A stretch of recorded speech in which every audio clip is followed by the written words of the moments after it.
Əcəl, mən ilkin olaraq diqqət eləyək, biz makroiqtisadi göstəricilərə baxarkən diqqətə ilk gələn ümumdaxili məhsulun həcmidir və ötən dövrdə 2,5%lik bir artım vardı ötən ilin eyni dövründən, yəni 6 aylıq göstəricilərdə və bu göstəricilərdə eyni zamanda qeyri-dövlət sektorunun da payı çoxdur. İstərdim məhz bu göstəricilərdə nəzər salaq və göstəricilərin əhəmiyyəti barədə danışaq ilkin olaraq. Bəli, Nicat müəllim, Naxçıvan Muxtar Respublikası Dövlət Statistika Komitəsi tərəfindən 2026-cı ilin birinci yarım il ərzində Naxçıvan Muxtar Respublikasının sosial-iqtisadi inkişafı ilə bağlı hazırlanmış 6 saylı müərizə əslində Muxtar Respublikanın 2026-cı il birinci yarım il üzrə fəaliyyətin, sosial-iqtisadi inkişafını bir mənzərəsini bizim üçün yaradır və biz makroiqtisadi göstəricilərə nəzər saldığımız zaman sizin də qeyd etdiyiniz kimi ilk diqqəti çəkən məsələ ümumi daxili məhsulun 2,5 dəfə artaraq 835 milyon manata çatmasıdır. Təbii ki, bu rəqəm ölkə iqtisadiyyatının və onun ayrılmaz tərkib hissəsi olan Naxçıvan Muxtar Respublikası iqtisadiyyatının davamlı inkişafı və iqtisadiyyatın ümumi inkişafa verdiyi ciddi töhfənin nəticəsidir və biz bugün bütün dünyada baş verən geosiyasi hadisələrin iqtisadiyyata verdiyi mənfi təsirləri nəzərə saldığımız zaman, dünyada baş verən regional müharibələrin mühüm nəqliyyat marşrutlarını bir mənalı olaraq dəyişdiyini düşündüyümüz zaman və qlobal inflyasiyanın iqtisadiyyata təsirlərinin fonunda bu nəticələrin əldə edilməsi xüsusilə diqqət çəkən mühüm məqamlardan biridir.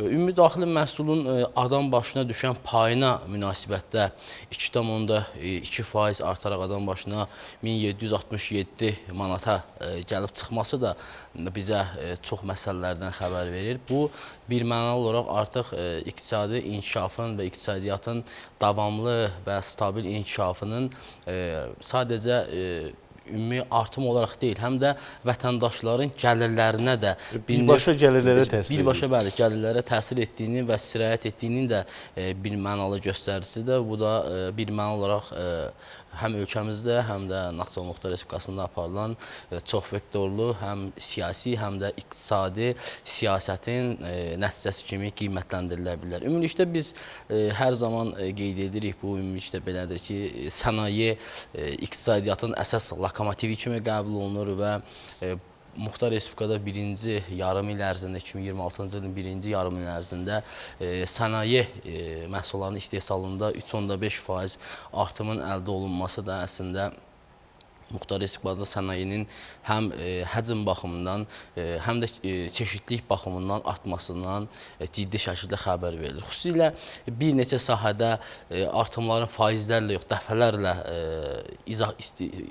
artımların baş verməsi, xüsusilə müxtəlif sahələrdə ciddi təkanın artımının olduğunu bizə xəbər verir. Biz xüsusilə burada qeyd etməliyik, avtomobil qoşqu və yarım qoşqularda 3,8 dəfə artımın, geyim istehsalında 3,2 dəfə artımın, maşın avadanlıqların quraşdırılmasında 2,1 dəfə, kardon və kağız istehsalında 80%-dən artıq artımın nəzərdə olması, kimya sənayesində 20% və tikinti materialları ilə bağlı artıq 20%-dən artıq artımın nəzərdə mövcud olması artıq Muxtar Respublikada sənayenin sadəcə həcm baxımından deyil, həm də çeşidlilik və paylanmanın genişlənməsi baxımından da ciddi şəkildə inkişaf etdiyini biz bir mənalı olaraq qeyd edə bilərik. Burada biz xüsusilə özəl sektora vurğu elədiniz. Mən burada sadəcə rəqəmləri səsləndirmək istəmirəm, amma özəl sektorda inkişafla bağlı xüsusi olaraq qeyd etmək lazımdır ki, Muxtar Respublikada yaradılmış həm rəqabət mühiti, həm sahibkarların fəaliyyəti üçün geniş imkanların mövcudluğu və ümumiyyətlə sahibkarların dövlət maliyyə imkanlarına çıxış imkanlarının çoxluğu və dövlət özəl sektor tərəfdaşlığının ciddi nəticələri təbii ki, Muxtar Respublikanın birinci yarım ildə inkişafına və onun tərəqqisinə ciddi təsir etmişdir. Biz nəqliyyat və logistika sahəsində məsələləri də xüsusilə vurğu eləməliyik. Çünki bizi qarşıda Zəngəzur dəhlizinin açılışı və Muxtar Respublikanın ciddi regional logistik mərkəzə çevrilməsi ilə bağlı gözləntilər var və yaxın zamanlarda bu gerçəkləşəcək və artıq bu rəqəmlər konkret olaraq Naxçıvan Muxtar Respublikasında sırf nəqliyyat və anbar təsərrüfatı ilə bağlı göstəricilərin 17,1% artması əslində Naxçıvan Muxtar Respublikasının regional logistik mərkəz olma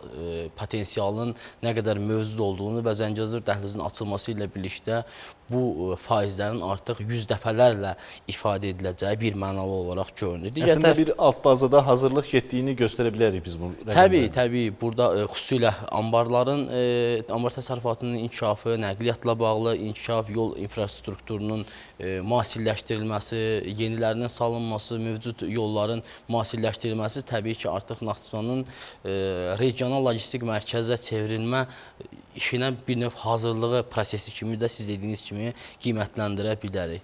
Digər məsələ maliyyə bazarlarının sabitliyi ilə və bayaq da özəl sektordan danışdıq. Biz mütləq qeyd etməliyik ki, artıq Naxçıvan Muxtar Respublikasında iqtisadiyyata ayrılan kreditlərin ümumi məbləği artıq 190 milyon manata çatır ki, bunun da 90%-i uzun müddətli kreditlərdir və bu çox ciddi rəqəmdir və qeyd etdiyimiz özəl sektorun dövlətin maliyyə imkanlarına çıxışı baxımından çox faydalıdır.